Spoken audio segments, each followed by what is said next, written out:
What's going on, guys? It's your resident waifu specialist, YGO Senpai here, and I'm bringing you the best waifu deck of the year, Rika Sun Avalon. For any of you that don't know, this deck's been making a lot of splashes overseas, and it's definitely been doing its damage here on a local and regional level.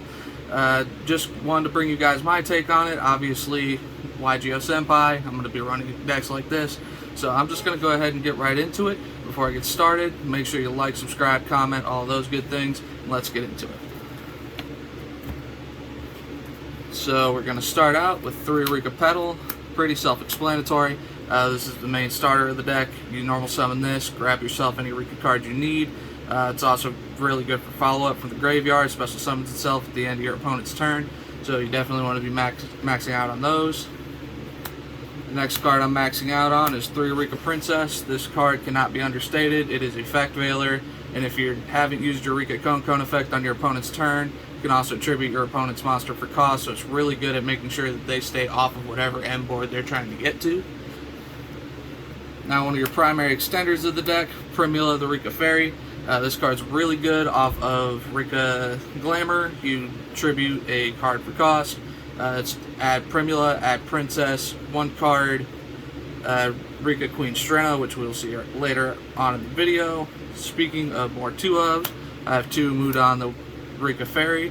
This card right here, you tribute for cost, special summon it, and you can search any card, any Rika spell or trap in the deck, so that's going to be really good for getting to your Rika Konkon, getting to your Rika Sheet, or any other Rika cards you might need. Lastly, we got a 1-of Rika, Snowdrop the Rika Fairy. This card's really good for getting you to Teardrop the Rika Queen. In the grind game, this card really comes up, which is why I'm playing a different ratio than what you may normally see. Moving forward, we have 2 Lone Fire Blossom. This is just to get to any of your plant cards. Whether you need a Rika Petal, Rika Princess, any of them, you can grab them. But the most important card that you're going to be grabbing off of this most of the time is 2 Sunseed Genius Loci. Genius Loci is obviously really good. 1 card combo gets you to your entire board. So you kind of want to make sure that you're setting up with the Rikas and getting hand traps or any other interruption that your opponent might have out of the way, and then just going ahead and comboing off with this guy. And lastly, the brick to accompany him, Sunseed Twin. You really don't want to draw this card, so you're only playing 1 of it. Really self-explanatory. Other than that, I've drawn it so many times, did not want to see it. So let's go ahead and move on to the spells.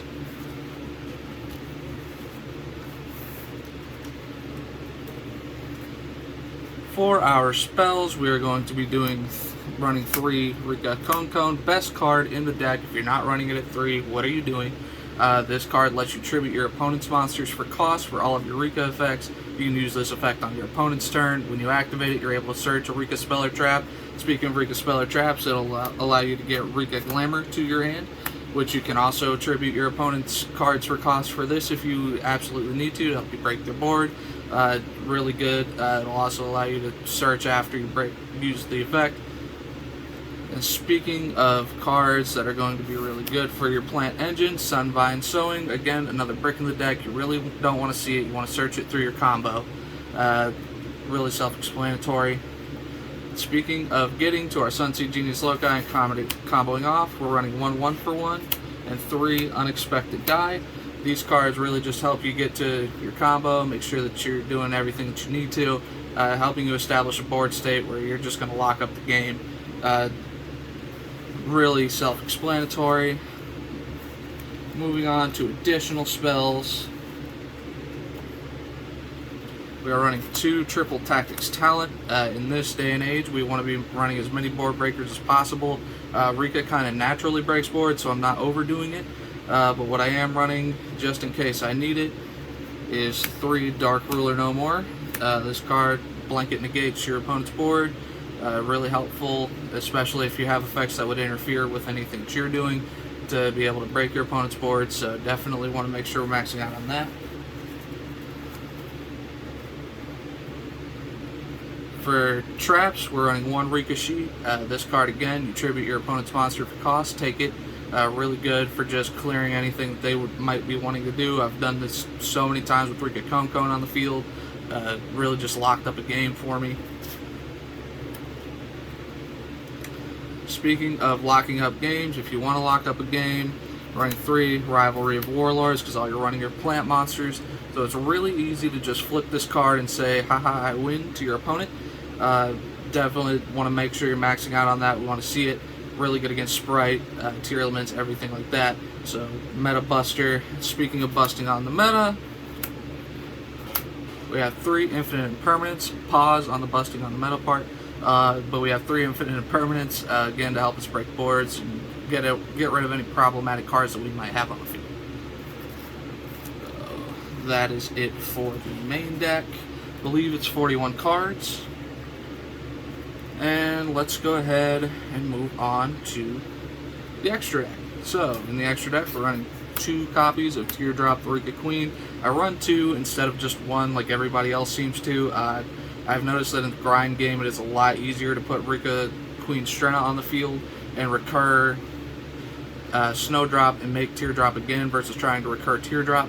So that's why I'm running 2. It also really helps in having to break boards for follow-up if for whatever reason you get your board broken. Super good.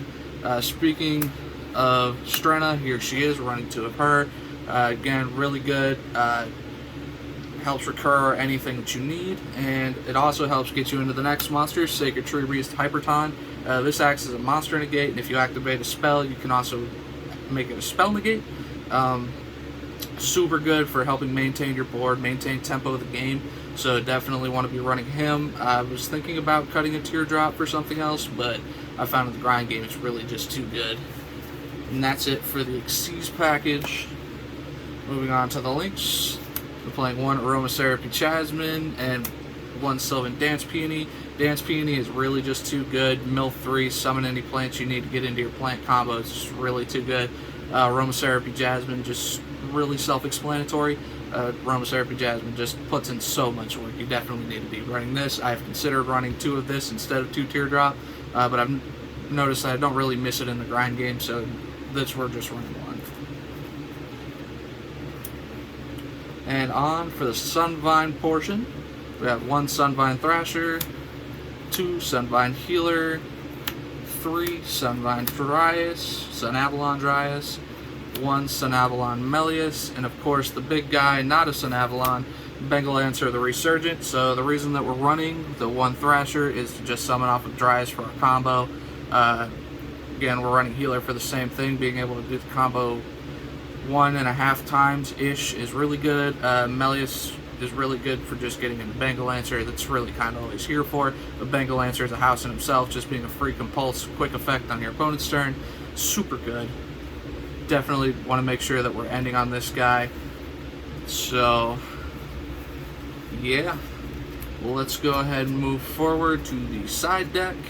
Side deck, kind of teched out for the meta. Kind of teched out for what I want to do as well. First, I'm running 1 Dino Wrestle with Pankratops in case I need more gas to push through any boards. Have an opponent going first, say they're a Sprite board, and I really need some extra gas to make sure I have something to push through. This is the card that I kind of went with. It's really good. It's always been good. It's the reason why it's limited. Speaking of cards that are really good counters against the meta, I'm running 3 DD Crow. DD Crow kills Tearlaments, kills Branded Despia, kills a lot of rogue strategies right now. So running 3 is definitely correct in the side deck.